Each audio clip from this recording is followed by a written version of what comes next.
That's I what think it it's worked all for you. about, isn't it? Finding what works for you and also what you feel confident, find out what really works. And then I could really find like, okay, this is what that's my perfect race.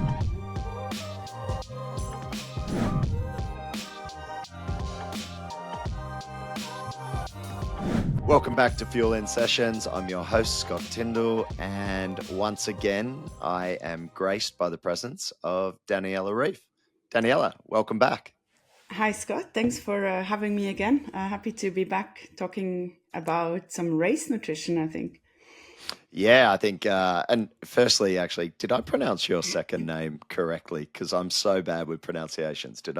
Was I correct or not? I actually didn't. I didn't make it take attention, or how do you say? Reef. Do you Reef. say Yeah, Reef is Reef? correct. Yes. Okay, So, perfect. but it's okay. Some call me Rife, but yeah, Reef is the correct pronunciation. Perfect. I think I stuffed up Jan's last name pronunciation the first time I said it as well. So it does happen. Aussies are notorious for poor pronunciation, especially when it comes to European names and whatnot. But welcome back. I think this one is a really timely episode. I think, well, because I think of the time of year and racing is fully kicked off, but also there was a huge amount of buzz about the Instagram post that we did, which highlighted your race fueling and your winning formula. And to be honest, I mean, it blew up. Thousands of shares and likes and comments, which you have been amazing with actually answering all the comments, which I've been blown away with your aptitude to doing and your dedication. So thank you. And I'm sure all the athletes who wrote comments have been blown away that you're taking the time to respond to them. But I thought, given how popular that post has been, and if you haven't seen it, anyone, please go on to either Daniela's or the Get Fuel In Instagram and have a look, because it's so detailed and it's got a lot of information in it, and it's all based on an email that you sent to myself earlier, which, I mean, it was an essay and it was fantastic. And I thought, why not bring that to a podcast and even break it down further and look at your early career versus maybe what we'll term the prime years. And then maybe even beyond that, what you're now thinking about or how you're thinking about fueling as you've now retired. So why don't we kick it off and say, I think a good reminder for everyone, 10 world championships, 5 Ironman, 5 70.3.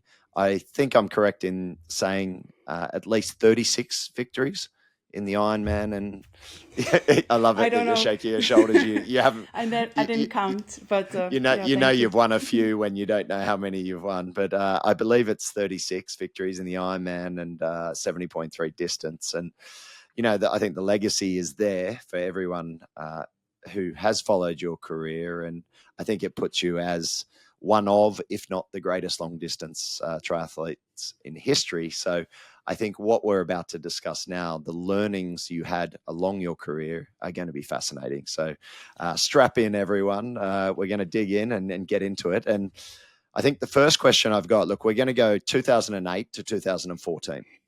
And our last episode actually resulted in me getting a lot of questions. And one of those questions was fasted training.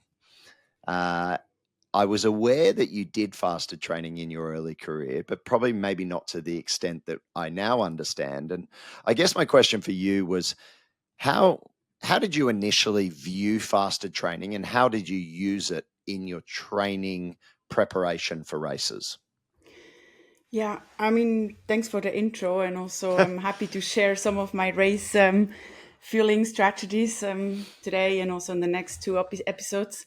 And I think that's where the fasten training comes in also quite handy, because in the end, what we do is we train for the race. And I think I managed to find a really good strategy on how to fuel during the races to not, I did have my races where not everything went good, or where I bonked. But I think exactly that's why I also started to do the fasten training to actually not bonk in the race. And I think it's this combination of you want to be able to have quality in training, but also you want to your body to kind of learn how to deal with situations where, like in a race, you might have a moment where you start to feel low in energy. And I find there's two aspects on the fasting training. I think in one way it helped me to get that extra fitness. Also, I mean, I did have to, coming towards the races, I definitely tried also to get that extra leanness for Hawaii. I think you don't want to do that too early, but I think it's also important to go to get that perfect race shape, race weight without losing, of course, the power. And I think for that, it really helped me to get that extra fitness.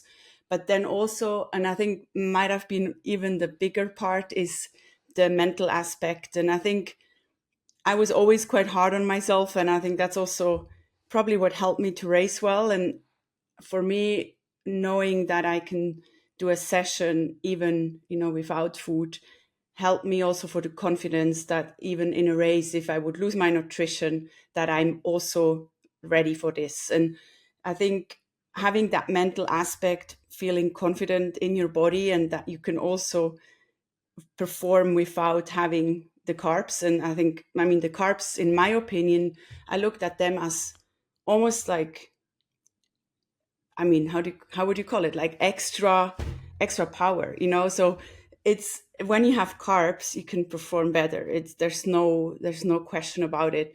For me, I mean, there's other techniques like the keto cops. They have a different opinion, but I think if it comes to racing, you need carbs. Otherwise, you're not getting the best out of your body. And also in training, that's where I played it. I try to specifically decide, okay, this session needs to be a good session. So I would fuel with the carbs. Some sessions, and I think that's an important aspect as well, that as a professional athlete, you train 3 times a day. And we had sometimes 3 hard sessions a day. And so that's why, for example, I would choose to do the first session without any carbs and then have the second and the third session with quite high carbs. And that helped me to play the game and also to be able to get that first session in, get the fasting training, but then also be ready for the second and the third, to still be able to, put in a good quality session. Well, I think there's a bit to unpack there because I'm sure listeners are listening to this going, what, fasted training?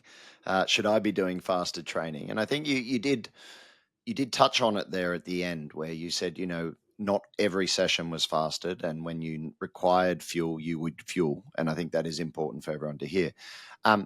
Let's just go back to where the fasted training came from. We're talking 2008, sort of around that period of time. Who was your coach at the time, and what was the thinking behind the fasted training, if you can explain that? Yeah, I think the first time I started doing fasting training was in 2008. So just before the Olympics. I had my first coach, who I trained with, was from Switzerland. He was all about fueling well, getting these carbs.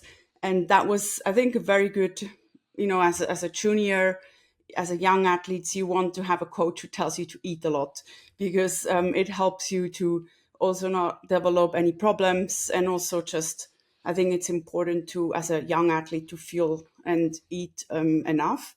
And then I went to Australia in January 2008. And it's actually quite a funny story, because I remember I thought I was quite fit. It was the Olympic year. I was quite confident because, you would train with the national team and you think you're like a solid athlete. And then you go out to the big world and you meet. Back then I was joining the group from Lisa Norden, with Darren Smith and Caroline Murray.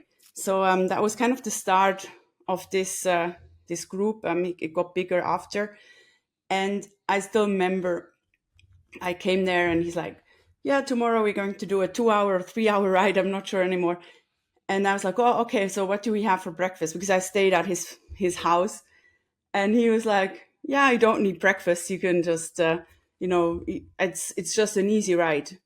And I was like, okay, like, I was quite shy back then, and just tried to do it. And I still remember it was one of my hardest rides. So my system was not used to it at all. And I mean, it's, I think that's where I learned.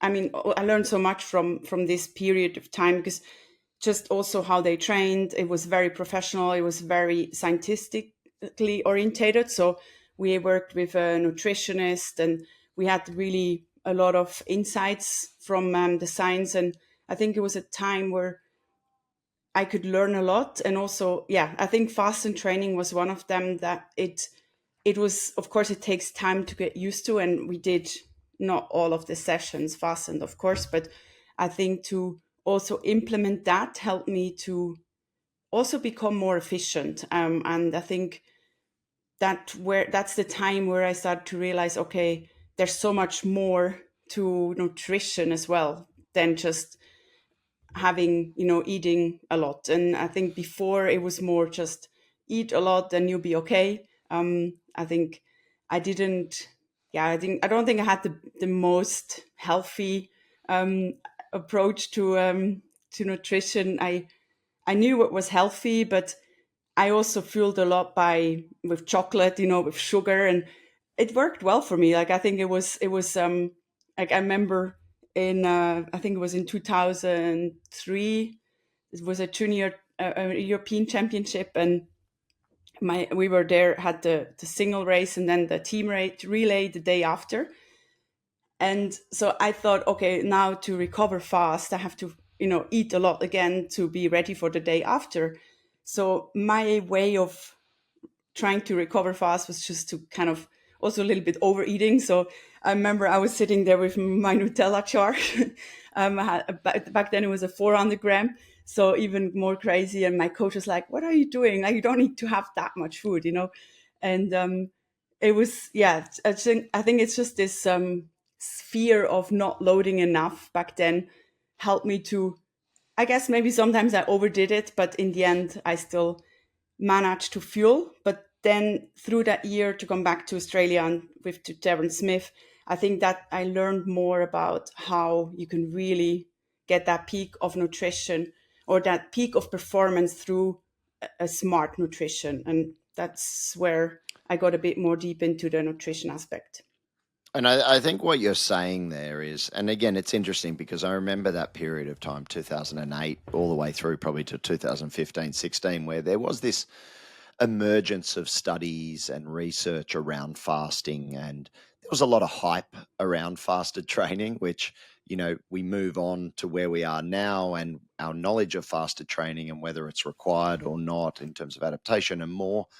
Probably what you were experiencing, and it was probably to a degree quite extreme. We wouldn't necessarily recommend 2 or 3 hour fasted training sessions, but what they were doing was an extreme version of periodization.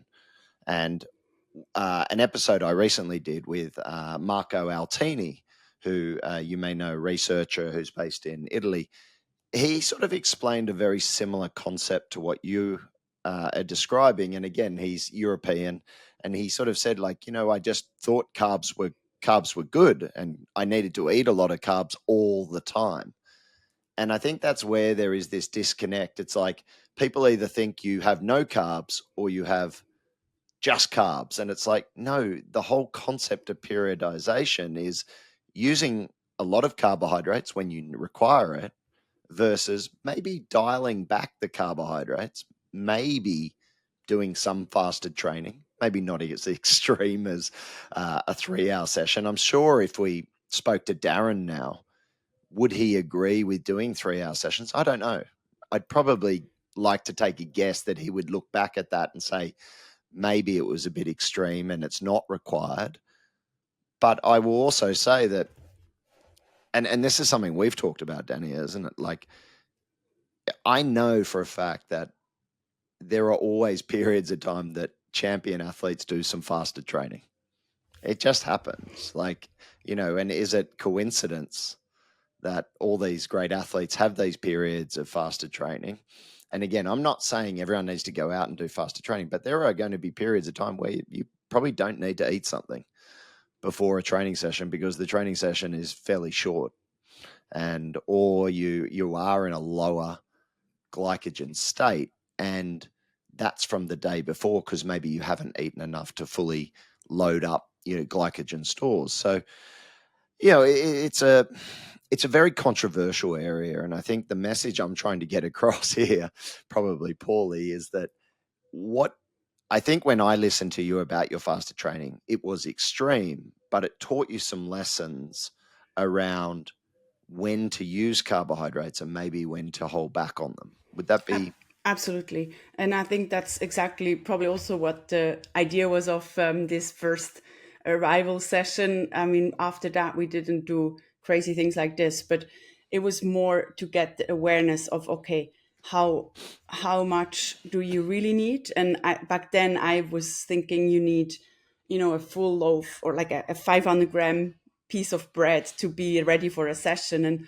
And also, let's not forget, I did short distance there. So our sessions, we did have some 3-hour rides, but most run sessions were intense and also not that long. So you don't need to, the focus needed to be on the quality and not just the quantity. And so what we eventually did is we did some of the easy sessions, not overfuel, or like you said, it's not about cutting them at all, like totally. It's about just having a feel of how much is really needed. And I think that's where also the aspect that comes in, as if you do an hour session, you don't need to extra like have another drink with 200 gram of carbs, because, Yeah. or no, 200 is a bit too much, but maybe 100 gram or 60. I think your body is already, through normal food, is already fueled enough for that session. And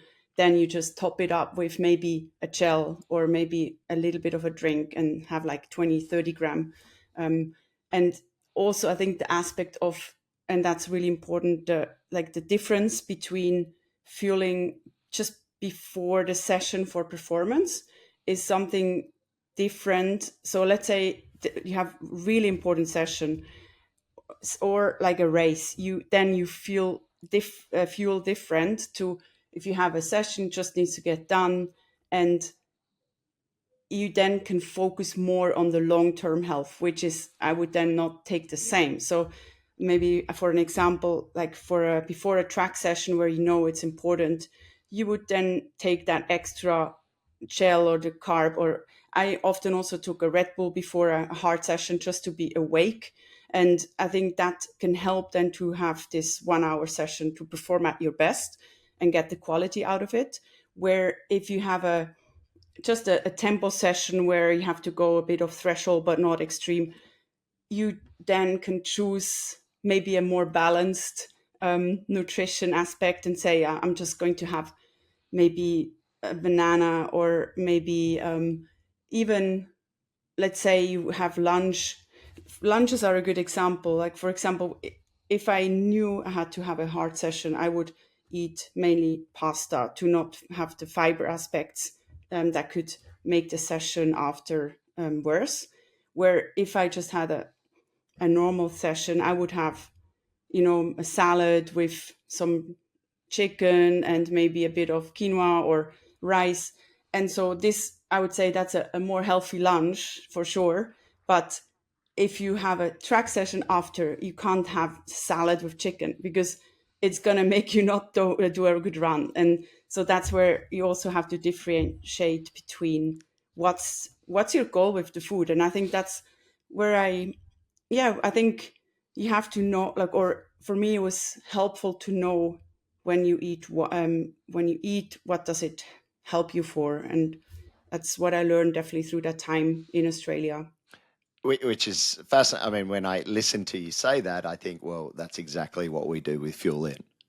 Like, yeah, exactly that. It's based on the intensity and the duration of those sessions. If you've got a key session at zone 3 or above, you're going to be recommended probably a higher carbohydrate meal before that with reduced fiber, and it will tell you that directly. And it's always refreshing to hear what you were doing, it's a fair way. I mean, what are we talking now? 12, oh no, nearly 20 years, 18 years back in 2008. The idea around periodization was there. It was a bit more of a guessing game for the athlete and the coach, and sort of you having to work it out yourself. And I guess that's what we're trying to do, is remove that guesswork. And I think input from the likes of yourself who have gone through this, and through Jan and Holly and everyone else who's involved in the program. I think it really reinforces that message that periodized nutrition can make such a big difference, not only to performance, as you highlighted, yet also to one's health, because you don't need to be smashing highly refined carbohydrates for every single meal Yeah. if you don't require it. And I think that's a really important message to get across to people and to athletes today. Yeah.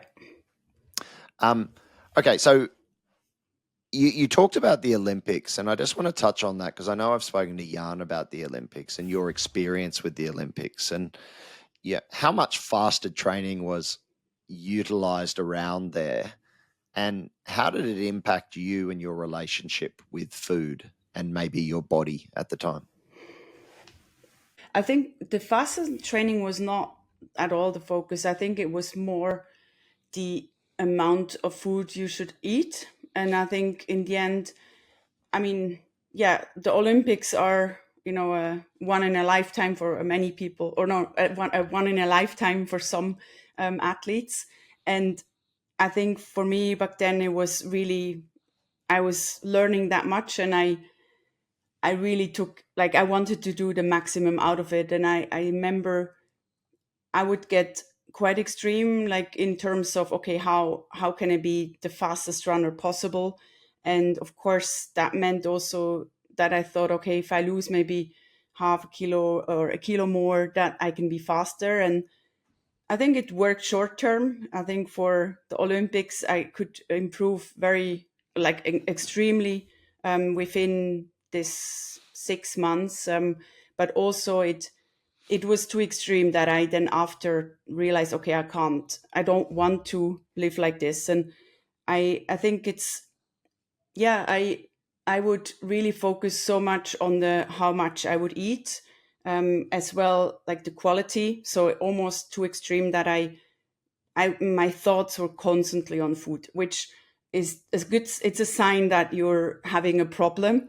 And I think, yeah, that's where I'm a personality who tries to maximize everything. So I think, also with nutrition, I would say it's very, very important and has a direct influence on how you will perform, because, yeah, your body, like what you put in, is having a direct impact on your performance and also health.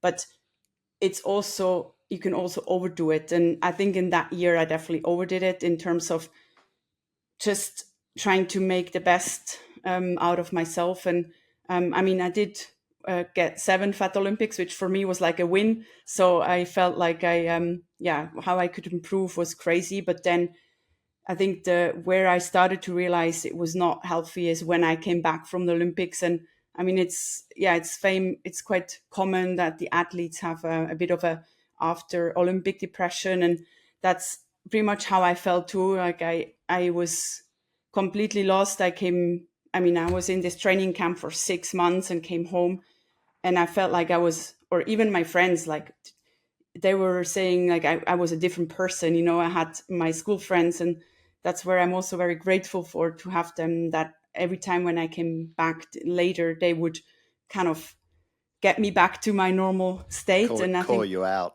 yes, definitely. And that was exactly back then where I realized I didn't know anymore how to enjoy going to a party or going to a nice dinner. And that's where I was then, it turned into a bit of the other extreme where, after 6 months of being so strict, like I would, for example, not eat anything that was higher in fat than 8%, which is totally stupid because, of course, you need good fat. And I mean, olive oil, all this is great, great source for your body. But I just overdid it. And I think when I then came back, yeah, we went on like eventually went on holidays, and I just wanted to eat everything bad that was there. So there's just a bit of overcompensating. Put on a lot of weight within I think 2 months, and that's where I realized, okay, this needs to be like a bit of a better balance. And I think the year after, I luckily managed to find a better balance, and for also for my mental health, because yeah, it's not healthy to go that extreme. And that's where I think fueling comes in really well, that it reminds you always in the app to, fuel. And I think if you overdo it, you will see it there. And I think that's a very helpful task to for a yeah, especially for people who are willing to do anything to get better. And in the end, overdoing it doesn't always mean you do it better. Yeah, I look. I mean, it's. I've heard the story, so it's a recurring story that happens, especially around the Olympic distance, where there is this drive for extreme weight, sort of not weight I guess it's weight categories, but to drop this weight for the run, and it seems to have such a huge impact, as any sort of disordered eating or eating disorder will have on the athlete, and that sort of repercussions, which usually, as you described, that low mood, the depression, that just that relationship with food. And I think it's it's fantastic to hear that you recognize that, but also you had a support network around you and your friends who recognized that as well and sort of helped pull you out of it. Did switching to the longer distance, did that have a positive impact on actually your relationship with food as well, and the way in which you trained? Yeah, I think it was mainly just environment, like being more in my common environment helped me a lot. So that's why I also enjoy to be more around, like training in Switzerland helped me, because then I could be around my friends. And that's really important. Like I started to realize that was very important for me. Like I was able to go in, just full gas and go to a training camp for 5 months, and but then I would not be happy. So I think over the years I realized, okay, I need to be in a surrounding where I also have my my friends and family. And I think also, for example, what you said with the short distance, I'm not sure if it's for all athletes. Like, for example, I had with Nicola Spirig, I had a very good example. Like she would be having a healthy relationship to food. And I think being surrounded by people who have a healthy relationship to food helps as well, that you don't feel like you have to go that extreme that you can be good. Because eventually, yeah, I mean, you always, if you want to improve, you're trying to copy to people you admire. And so if you have people around you who are also a bit extreme, that can lead to For sure. that you get extreme as well.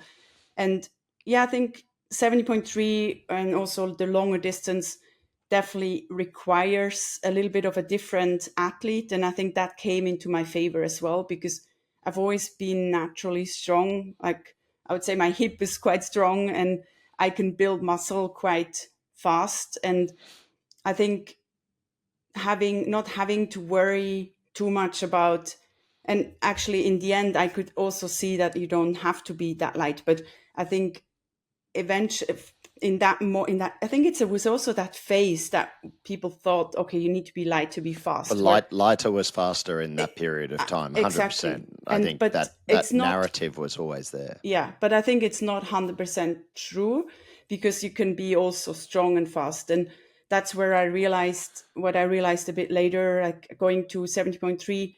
I think strongness is even more important, especially on the bike. And so having maybe 1 kilo more muscle or two can help you to be stronger on the bike and then also run better. But also, I realized that my running was starting to be really, really strong. So I was quite surprised how fast I could run, and also for a long time. For with maybe, I would say my 70.3 years, I was probably 5 kilos heavier to my Olympic distance years, which is quite a lot. Yeah. And I felt still really fast in running. So I think that really helped me also to understand, okay, you don't need to trying to yeah, starve yourself, because starving yourself also means that your recovery is slower, and it also means that your training is not quality, and the quality of the training is not as high, because if you do starved sessions, then you can't perform in like at the level when if you feel well.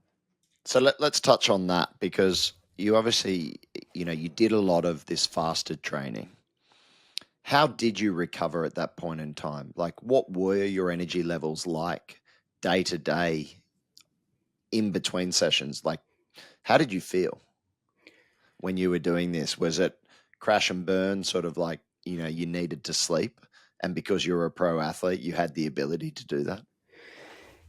Yeah, I think the older I got, the more sleep I needed for sure. So definitely, I think the most fasting training I did that when probably from 2015. So after more on the like long distance approach.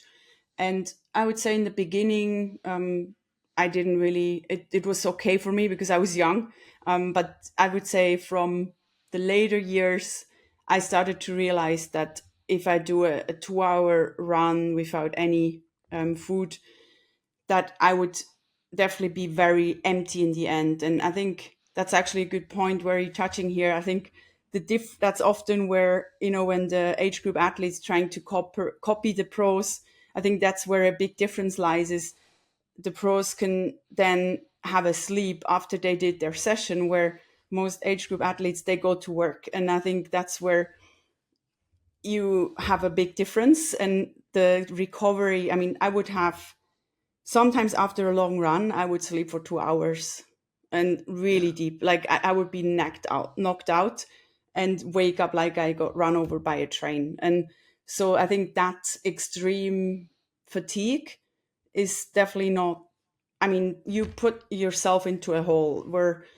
I think if I look back at, there were definitely a few sessions where I probably did it a bit too long without any food. And that's where I then also start to realize, okay, I can also start a session um like fastened, but then after an hour you start to fuel. And I think for me that was also starting to be a good way to not get that low in energy, and also not get that Yeah. Do fatigue. you do you reflect on some of that? And it sounds like you do, where you go, okay, I probably did take it too far because it led to you having to, I mean, the sign of probably requiring a sleep for 2 hours. And again, for a pro athlete, I imagine you also ate when you came home and then had a sleep.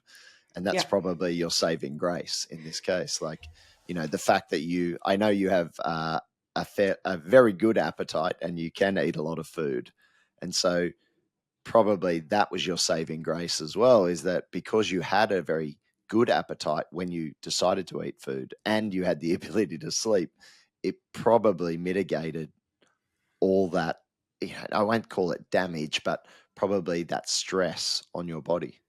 Would you agree with that? Yeah, I think, I mean, what I, for example, never like to do is driving somewhere and then go for a run. So even that to me was, then I had to drive home before I could have food. So for me, I always, I mean, and also I would say I'm privileged that I can run from my home. Not everywhere you can do that, but being able to, when you come home and feel dizzy, yeah, definitely for me the first thing was run to the kitchen and then have a meal. And maybe I would quickly shower sometimes, but there were also times I came home and just went straight to the kitchen, had food, and lied on the floor and didn't really move for a bit. And I think, yeah, I don't know, like that's actually not one coach actually taught me to do this. It's a little bit self um, verschuldet. Is yeah, and I think that's where sometimes the athletes, or I mean, I can only speak for me, but I think, yeah, I am extreme. I think I would not have been such a good athlete if I would not like the extreme. And yeah, I think sometimes it's also okay to push over that boundary. And I think it's sometimes it was more to test how long can I survive. And of course it's not a very smart test, because yeah, with nutrition it's, yeah, then the next day for sure you're going to suffer a bit on the recovery. But I would say sometimes it was a little bit just having, the brain would be like, okay, how strong am I really? And trying to prove myself something. And yeah, I mean, it's when you look back, you're like, yeah, this was not necessary. Like, for example, one session in Maui, it was like 2.5 weeks before the race, and I did a fasting training session. I don't know why I did it. Like my coach even like that was with Brett, and he got really mad at me. He's like, "Why would you do this? You're so stupid." He even said like, "Don't do this." And so sometimes I think, What yeah, was the session? How long did you go I'm for 2.5 hours, and I mean I did on the have some, bike? and on the run, yeah, and without food, and And a 2.5 hour run as well. no, only a 2.5 hour Oh, run, but I mean that's only. enough in Maui, right? I was So going to say. I And I'd have how did that impact you leading into the race? I mean, I've done it before and then won, but then I think that year it was maybe just I was getting older. My recovery was getting slower, and then I did get it was in 2019, and I got sick before in race week. If it's related, I don't know, but in the end, yeah, it's definitely was not the smartest move, and it's sometimes funny, like you think you're a smart athlete, but sometimes you still do stupid things, and I don't it's hard to explain why you would do it. I think, yeah, I've done some mistakes, and you learn from them, but then sometimes you just do them again, and it's like, yeah, why? Look, I think you touched on a couple of things there where, look, the best of the best often do things that aren't the norm.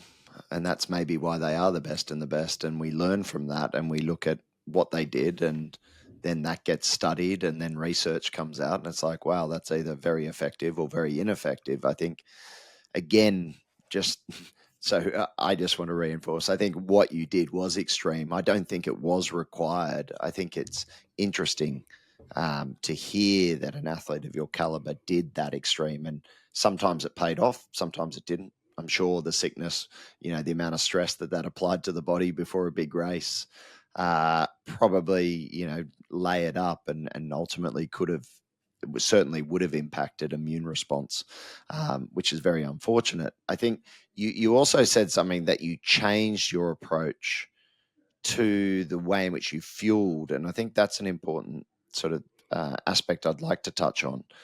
You recognize that maybe you didn't have to do the whole 2.5 hours fasted, and maybe just the first 40 or 60 minutes. Can you just elaborate on that and why you did that?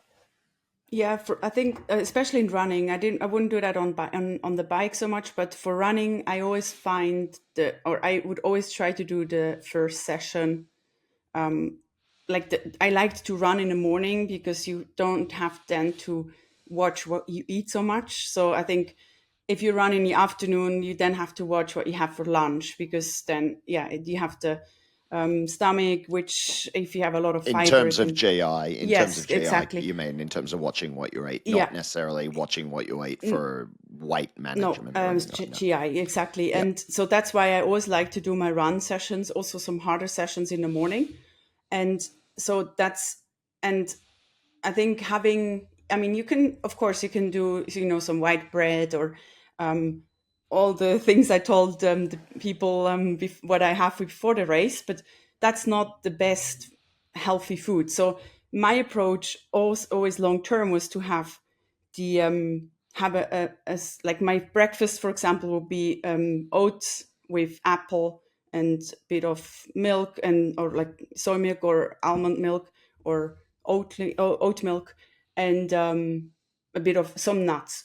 And so I couldn't have that breakfast in the morning before a run, because then I couldn't run after this. So that's why I chose to run in the morning without food. But I still wanted, when I realized I needed still to be able to do the quality, I realized, okay, I need to have something. And so I found, if you have it early in the morning, if you have sugar early in the morning on an empty stomach, it's also for the blood sugar. It's not. I found it. How to say? Like, I found it easier to just start the run and then have the carbs when you need them. And I think that's how I managed to have quite some good sessions without having stomach problems and still be able to get the quality in with the necessary carbs.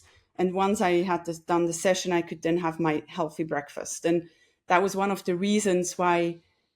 I mean, of course, you can have also a piece of white bread, but for me, it was more like, okay, I'm used to it. I think if I look back and if you want to recover as fast as possible, I probably would suggest some light carbs, then have your session. And if you need more, you have a bit of some long chain carb powder to just get through the session, and then have your proper healthy breakfast after. I think it's a good solution. But I think sometimes also time, you get up and you just go, you have, take some caffeine and then you go for a session. And having to eat, like sometimes it's funny, like before, like in my younger years, I could just eat so much, where through the years I started to not be able to eat that much anymore. So for me, it was a good solution to just take the carbs as you need them.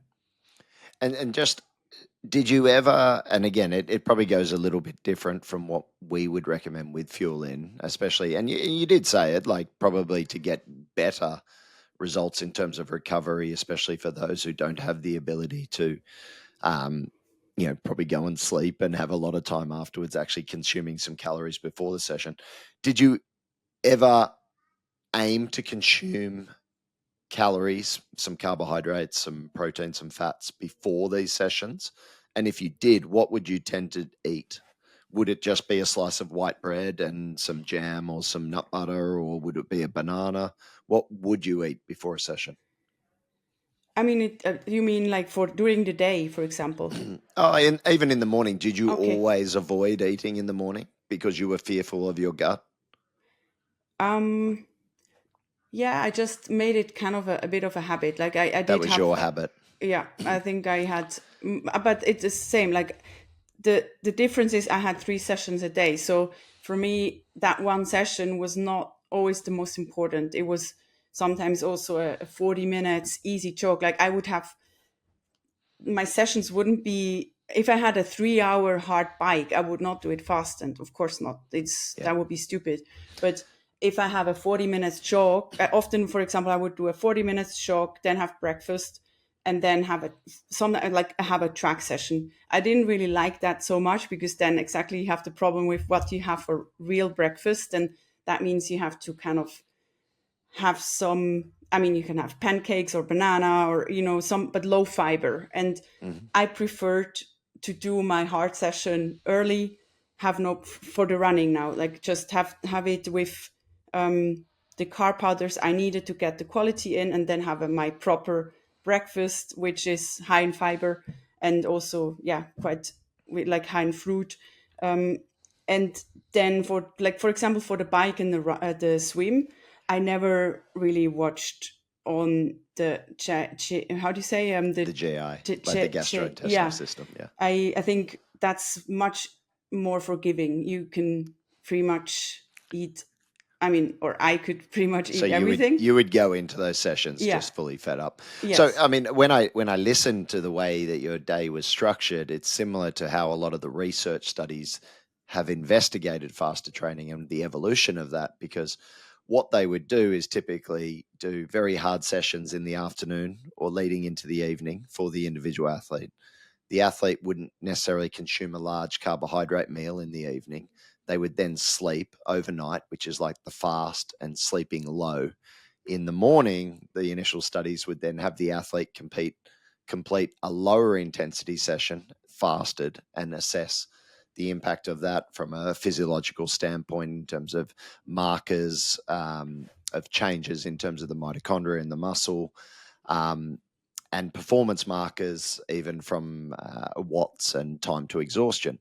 I think what's really interesting is that the evolution of those research studies is sort of like the evolution of your fueling, in that what we now recognize that even if you do that overnight fast, consuming some fuel during the session in the morning doesn't actually impact fat oxidation, or the ability or any of those parameters around that session, which was always the thought process for why you did fasted training. So like it's just it's you inadvertently were doing where the research is sort of caught up to, and I think again that's probably most likely what happens with a lot of elite athletes, and what we see in the field is that what the athlete is doing is maybe a little bit ahead of the research, and it's usually an evolution of trial and error. As you said, you realized doing a 2 hour fasted run in the morning wasn't the best idea because it knocked you out. So then having a little bit of fasted, but with food on board, actually made you feel a lot better, and then allowed you to then perform the session. So it's like listening to a history lesson, sort of from the past into the future. So yeah, I do find it very interesting. I know we've talked a lot about training, and I promised at the start of the episode we'd talk about race fueling, but and in a way, look, what we're talking about is fueling for races and training, and ultimately your training is what gets you ready for the race. Um, when we talk about the races and maybe the training, were you focused on, back in 2008, were you focused on carb targets? Like, how were you thinking at that point in time? What was the focus from, you mentioned your coaches, Darren and also Brett Sutton. What was the focus back then? Because, carb numbers around 120 grams weren't talked about back then. I mean, it wasn't until, you were even ahead of the game, I think, in 2015, 16, consuming what you were consuming. The talk of 120 wasn't really happening until 2020s. So Yeah. back 2008, how were you thinking around your fueling for 70.3s in terms of grams per hour, stuff like that? So I think it's quite a big difference between the Olympic distance and then the For 7.3. sure. I mean, a short distance race, or how do you call it? Yeah, Olympic distance race of average 2 hours. I think we did pretty well there. Definitely overfueling or taking too many carbs was not needed.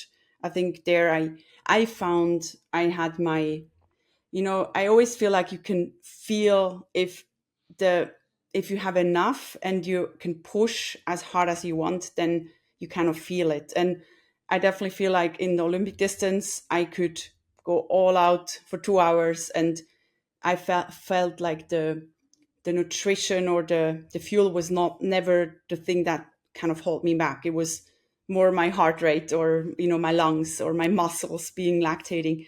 But I think, yeah, I would say there we took.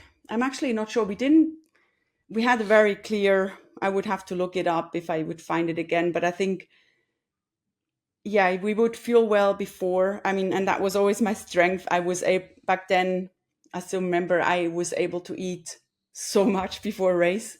I think maybe also a little bit because I was watching my weight during all the training sessions, and then for me it was almost like coming to a race. I was like, yes, I can eat like carbs as much as I want, and for me it was almost like a bit of a celebration. And I remember, like I think in Moluluba one year, where I think I got third. I had I think I had like 400 gram of white bread, and I don't know. I think back then I often had tahini um, and honey. So another 100 gram of tahini sesame spread is like 800 calories. It's a lot of food, or a lot of yeah, fuel. And so for me, it was always about having. So I would eat quite early before the race. So for sure, 4 hours. So I would make before the Olympic distance, I would have 4 hours before the 70.3, I would do 3 hours, because I felt the shorter the race, the more sensitive your stomach, because you're just going to be at a harder pace and also in a harder zone. So yeah, I mean, the intensity you go in an Olympic distance race is insane. You just Yeah. basically see blue, and you want to you want to vomit. Like from the start you start running, and not because you ate something bad, just because it's so hard. So And intense. so for me it was always important to have early breakfast and have good breakfast. But then in the race itself, it was, I mean, yeah, you had to get yourself through. You had to have maybe, I think it was around 60, 70 gram for the carbs. but that was it. I think that was enough for the Olympic distance, because the race is only 2 hours, and then you have maybe one gel in the And before the run. we would still recommend around that amount. Look, Yeah, athletes will consume somewhere between 40 and 60 grams in the yeah, bike, and then 1 or 2 gels maybe on the run, yeah, because and it's a 10K run. I mean, exactly. I So don't think the fueling in session fueling for Olympic has changed actually a lot. I think what is interesting though is is the longer the distance exactly? 70.3 and the Ironman, and what 2000 and what 2013, Yeah, so that's your first 2012. 70.3, was it 2012, your first 2000, 70.3? yeah, I did the Olympic distance till London, and then I switched to the 70.3, and that's Okay, where, so 2013 then. yes, exactly, and that's where I was on my, like, I didn't have a coach in that time, so I kind of just asked around a bit, asked my friend Jan van Berkel, asked Ronnie, just that I was in 214 before my first Ironman. I was like, well, hey, Ronnie, you've won Ironman Zurich a few times. What do you take? And I think back then, yeah, the average was, what was it, like 4 gram of carbs per, no, 4 calories per kilogram. So around, so I was like 65, 60, 65. I would always sum it up to like maybe 70. And that's around, what's that, 280? About Yeah. 280 calories. Yeah. So you're working off what, 4 calories per kilogram or something like Yes. that. Around And that. you And and you weighed what you were saying, you weighed around 70 kilos. no, actually, I was, so I just summed that up. I was around 62. So I was So pretending I was 40, 70, okay. but I Yeah, was like, okay. yeah, Yeah, yeah. to just Okay, be so you safe. pretended you were 70, and Well, to just have you the, I was, it was more about, um, my theory was, I prefer to have a little bit more than too little. So in terms of carbs. So that's but it's why fascinating, isn't it? Because you thought you were taking in a high lot. amounts. Yeah. You were like, oh, I'm just going to bump it up to 70 grams an Yes. hour. But if you look then at what you were doing later on, yeah, Yeah. you'd Big almost double, difference. well, over double Yeah. what you were taking in. So, and back then, how long was a 70.3 taking you? I mean, I was quite good in 214 already, so it didn't take me that much longer than later, but maybe 4 hours 15, 420. And So, and so, you were still moving back then on 70 grams an hour, which yeah, I think is so. interesting. Yeah, that was a really interesting time because, of course, I had all the knowledge from the Olympic distance, and also on sodium, and also the sodium bicarbonate, which we did already back, like in the Olympic times, and then I was like, okay, how do I now transfer that to the longer distance? And so it was just a little bit of experimenting as well, and I think I did Wiesbaden, and then I did Las Vegas 7.3 Worlds, and I realized like, yeah, I mean, I was okay, but I didn't feel like, I think for 70.3, I was almost okay because back then I still was managing to eat the 2000 calories before the race. And I think Yep. if you have that buffer, you kind of already have yeah, I always saw it as an advantage to be able to eat that much on race morning, because it gives you that buffer that when you then during the race can't or don't take that much, that you then still have this little bit extra in your body. And I think it was more 2014 where I started to rethink the nutrition again, because I knew I had to do this race in Zurich, which was taking forever. I back then I never really thought to do Ironman racing. And I remember my coach was like, okay, I think you should do Ironman because I think you're wasting your time with doing other things. And I didn't really, I was, or let's say, I didn't want to do, but I think what the problem was is I was scared to do it because I thought it was just too long. And so I had this idea, as I was like, oh, okay, that's really long. Like, it's a full day of racing. So what do I eat there, And I mean, there's some funny stories on what I thought to have. And so that's where I reached out to Jan. I was like, hey, like, what do you think if I would have a chicken breast at the 90K mark to just get, a bit of protein to get I kind of thought for some reason that I need to stabilize my blood sugar.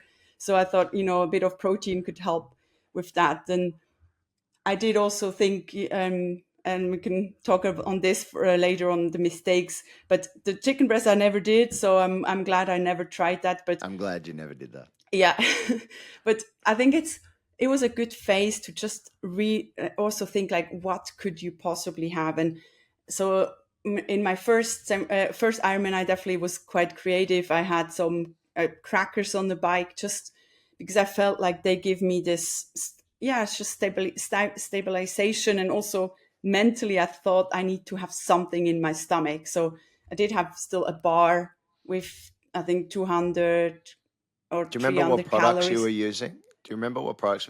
I only asked that. I'm not asking you to give a plug to any particular product. It's just interesting because I think in today's world, all the athletes are just so inundated with all these different gels and products that I think they've been around forever. But actually, back then, the choice was quite limited, wasn't it? And the choices were pretty horrible in terms of flavor and consistency. Yeah, I don't think it got much better in terms of consistency and flavor. Like, it's still not nice to take a gel, I find. But You don't like the gels? no, Come no, on, some of I. them are right. When we get into the I prime mean, years, there's we can name drop a few products that yeah, I neither mean, of you there's used. But Beta Change has one that's with almond spread and honey, which tastes quite nice, but that's did not you something. use Whole Food? Did you ever use Whole Food sort of gels in your early Not in days? racing. I mean, for training, yes, because that Training, felt yes. like a better, healthier option. And But the reality is they're not. yeah, I and mean, then they also and had the also you don't know what's actually in them, as yeah. was I mean, demonstrated by the Spring Energy fiasco, where I mean they were claiming what 40 grams of carbs was it, and it had half the amount. I really? mean, Oh wow. that's the issue with. Yeah, look, I understand that thought process of around, oh, okay, it's apple or it's nuts in these gels and things like that, especially the fruit carby ones. I understand the concept, oh, it's raspberries and bananas and things, but the reality is you want to be using the carbs that are proven to actually be Yeah, performance enhancing, which, I hate to say it, that's glucose, it's maltodextrin, it's fructose, and yeah. you might as well take it in the form that's been studied. Yes, and you don't want to have that, acid or like for Oh, also yeah, I mean, the you talk about GI distress. I mean, yeah. that's probably the quickest way to do it through some of those whole food, baby food type gels. Yeah, I I think think taking it off. there's also was quite a trend with the fatty gels. I think I went Yeah, through them Jan as well. mentioned about the fat gels, Yeah, and I they was were like, horrible. They wow, made that was the low carb, the low carb, high fat sort of yeah. era. And what was one of those fat gels like, honestly, to take? Was it Well, like it eating butter? no, it was not that. No, the taste was okay, but I think it was also mentally again. I felt like I had something more than just sugar, which in my head gave me the feeling I had some real food, and that would Mhm. then help me to not bonk. So that was kind of my thought which process, which which is unfortunately is the wrong it's thought not true, process, I isn't know, it? but Yeah. I think it's also by learning these things. And in the end, I mean, I did take, even in my best races, I did take some like not in a gel, but like Nutella has a lot of fat, for example. We Hmm. did see that. It also, many people commented it on the post, and I think that's where in the end, where I try to find the solution is, okay, pre-race like food, it doesn't, in the end, it's about what can you actually swallow. Like sometimes I was so nervous, I would sit in front of a piece of bread and like going like this, and I just couldn't eat it because I was just so nervous. And so if you have the option of having nothing to maybe some banana with Nutella, go for that, because even if it's not 100%. healthy, it's going to help you to get some calories in. And in the end, that's what you want. You want to have calories in, and that doesn't make you throw up. So it's kind of these two simple things. Yeah, I mean, look, and the context is so important. And again, what you're saying there, it's all about context. I hate it. It is one of those bugbears where it's like, look, end of the day, we know swallowing a lot of glucose and maltodextrin and fructose and that in day to day is not going to be great for you. But in the context of you're about to go and do a 4 hour or an 8 hour or a 12 hour or a 16 hour race, that sugar, and we'll just call it sugar just to umbrella it, is going to be the best thing for you because your body is going to require it and you're going to Yeah. use it. You are Yeah. going to use it. And I think it's that notion of, oh, it's not healthy. No, but it's again, if you actually look at the way in which the body utilizes, I mean, you talked about insulin, like the way in which carbohydrates are shuttled into the muscle is independent of insulin. Yeah. And a lot of people don't understand. I was talking to Professor Stu Phillips. We were talking about this. It's like, even when he was saying like people were on these fasted sort of crusades, and then they'll say that they're taking BCAAs, branched chain amino acids. And he's like, well, you do know they're insulinogenic. And they're like, what? And he's like, the whole reason you're fasting is to, supposedly improve your insulin sensitivity and reduce blood sugars, but actually you taking the BCAAs actually spikes your insulin.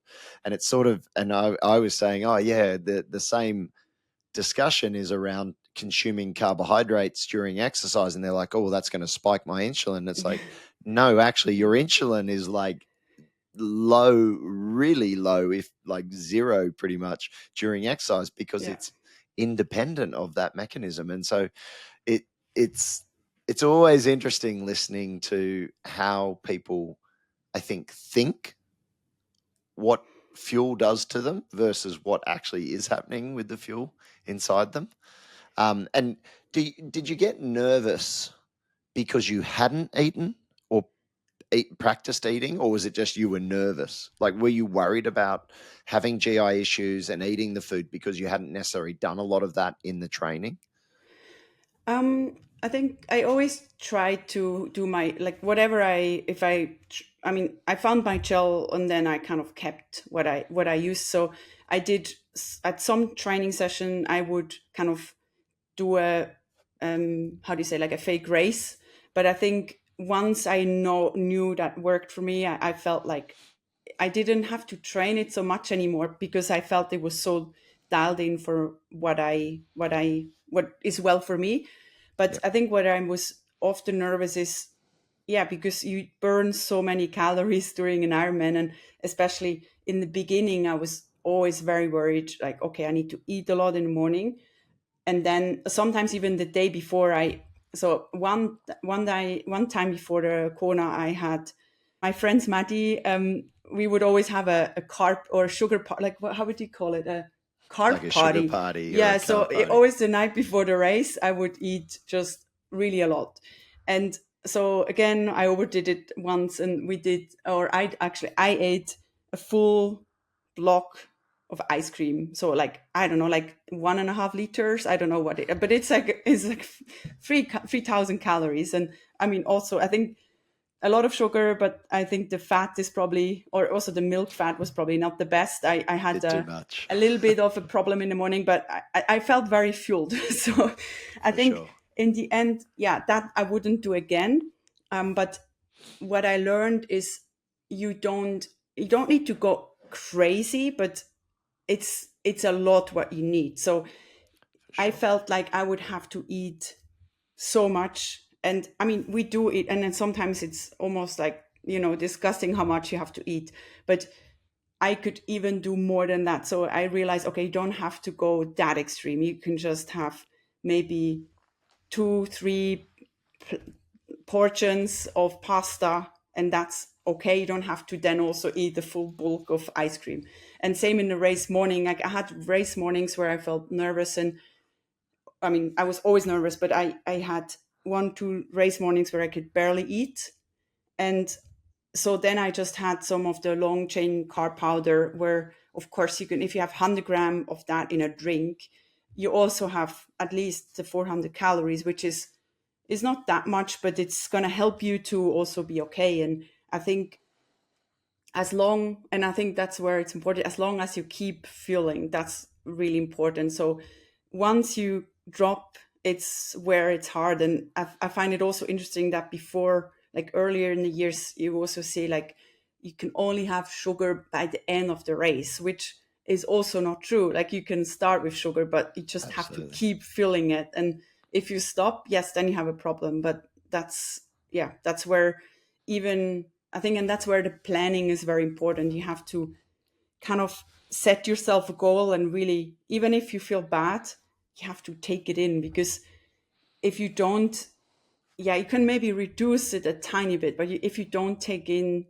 at least 80 gram, 70 gram per hour, you're going to have a problem fairly soon. There's a couple of things I just want to touch on. I know we're probably nearing time, but the ice cream story reminds me. I remember when I used to work with, you may remember her, Sarah Piano, and she hadn't. We were working on her taking on a lot more carbohydrates, and she did the same thing as you. She's like, carb loading. Brilliant. We are doing a practice carb load, and she went and bought Ben and Jerry's, and she bought about 4 tubs of it and ate about 2 liters. And the next day was just all over the place in terms of just feeling terrible. I think mainly because of the amount of fat, and so I think it Yeah. is a good learning. The second thing was, it sounds like you did a lot of experimentation with carbohydrate loading. Did you ever quantify? I know you weren't big on quantifying things, like you didn't use a heart rate monitor, you didn't use a power meter. Did you quantify the amount of carbohydrate? You mentioned like a carb party in the evening, but did you actually ever measure or understand how many grams per kilo you should be consuming across that day leading into a race like Kona? Yeah, it's a good question. I think my strategy was just, yeah, kind Eat as of much as you eat can. as much as you can, and just a little bit more than that. And so yeah, definitely what I did is I started 3 days out. Or actually no, that was before, for the Olympic distance. We did 3 days just to get really, Fascinating. yeah. So it was a long carb build up. You would feel sometimes even a bit, blown up. So that's can be mentally a bit a challenge, but I think it always worked well for me. And same for the 70.3 racing. I think doing 2 days, I started doing 2 days. So three was a bit much also, because that means you drop the fiber. So 3 days of no fiber is a very unhealthy nutrition, and because you just It's basically okay can for eat 3 days. plain food. It's Uh, not too bad for 3 days, but Okay, yeah. So um, I thought two is better. So I think, and it was also for me, I think it felt like it was enough. But I would mainly focus on having real food, and then maybe just the day before, where I also had some of the long chain carb some powder. drinks and But things. yeah, I would Did you have to ever and calculate. You can. did you ever calculate it, just out No, of I never interest? did. See, Yeah. it again, it's like a history lesson, because and Alan and I, Dr. Alan McCubbin and I just covered this, and we're going to release an episode on this, is the history of carb loading. And it's sort of, and talking about like what we now know is just as effective. And it used to be like, 3 days of glycogen depleting, and then, this period of time, 3 to 4 days of carbohydrate loading. Then it went from having the glycogen depletion to just having 3 days of carb loading. But exactly what you described, a lot of athletes didn't like that, because actually they put on weight or felt bloated for 2 or 3 days before a race, where you've been starving yourself to be as Hmm. light as possible. So then now it's actually only, really, we know, 24 hours before the race, getting Yeah. up to around that 8 to 10 grams per kilo is what is required. And it would have been, amazing. Like, I just think it's always would have been lovely. And, full disclosure, you never used Fuelin for your racing. It would have been lovely for you to see very clearly, 2 days out, okay, we're increasing the carb amount, 6.5 grams. Day before the race, okay, now Daniela, you got to go 10 grams per kilo as an absolute minimum. And then you're structuring your day from the morning right through to the evening, trying to finish hopefully, 5 or 6 o'clock in the evening, so it's not too late. I can And redo actually it. see, yeah, I think I it would can, be no a really problem. interesting. I know pretty much what I would have. So it Maybe was always we quite do a, that. yeah. Maybe we do maybe we set it up. You do an easy 3 hour Oh. bike ride or something, and an hour and a half run off or something. You can do that. And but we set it up, and we do like Danny's demo carb load based on what she sees in Fuelin. I think it would be a really interesting experience, and to see if the amount of food at 10 grams was similar to what you did, or was it less than what you did? Because I do also know that athletes of your caliber often go well over 10 grams per kilo. 10 grams Yeah. is probably the minimum we want to get you at. And so, yeah, I think it would be really interesting just to see what you ate. I'd love to, I mean, review what you ate and the quantities and see if you actually hit the numbers. yeah, I mean, I could definitely do that. I think you also can't underestimate the nerves. And I think that's For often sure.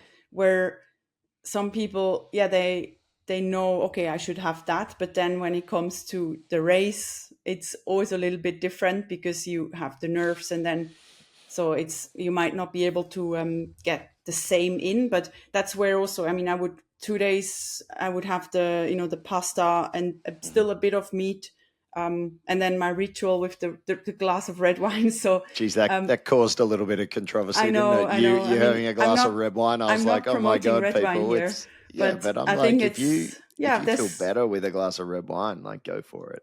yeah, I Like, think it's more a mental thing. yeah. But Would yeah, I recommend it to an athlete? No, not before a race. But if hey, you went and won five Ironman and 570.3 World Championships, I think it seemed to work. I did laugh at the comments where people were like, "Oh my," like saying why, or you shouldn't have done this on the on that post, and I'm like, I think it worked pretty well for her. So I think every athlete will have their sort of idiosyncrasies and their yeah, weirdness about them, but and that's what I think it it's worked all for you. about, isn't it? Like finding what works for you, and also what you feel like confident with. And once you have that, like it needs a few races, and it took me maybe a year and to find out what really works, and then I could really find like, okay, this is what that's my perfect race. And that's I felt, and that's exactly where we're going to talk, I think, in the next episode, like what's the tuned in race kind of nutrition for me, and go maybe a bit deeper on that. But it takes Yeah, time to practice, and also to just find out what you're capable of taking, and also mentally that being able to take. Yeah. and I think that's a great segue into the next episode when we get there, because it's the consistency, isn't it? And I love hearing that from someone like yourself, where it's like it doesn't happen overnight. Like you just said, it took you at least a year in those formative years to work out the race fueling strategy and hydration strategy to then become the champion that you became. That's a And I lot would of say that's quite, patience. yeah, That's a but I lot would of say that's patience still fast. I think there's some other athletes, they took longer. And that's for where sure. I'm also keen to help, like to share what I did, because I find like it doesn't, some, yeah, I find some people overcomplicate it. It doesn't, you don't have to, some things which might help you eventually or make you have a better blood composition might not be what you want in a race, because it's all stress for the stomach. And in the end, it's like focus on what really matters, and that's the carbs. Yeah. No, I agree. So, in these formative years, in the early years, just as a summary, 2008, 2014, you did faster training, fairly extreme faster training. You then went about manipulating that faster training and changing that over time to include some fuel. You carb loaded for extended periods of time and then reduced that down and found what worked for you. Race morning, you sometimes struggled, you sometimes got in a lot, but generally speaking, you were aiming to try and get in as much carbs as possible before the race, which again, we would 100% reinforce that notion of a carb load and race day morning and practicing that. We definitely stress that at Fuelin. In terms of race fueling, you mentioned, so would you say on average you were taking in around 70 grams an hour on the bike in those early years? That was about the limit?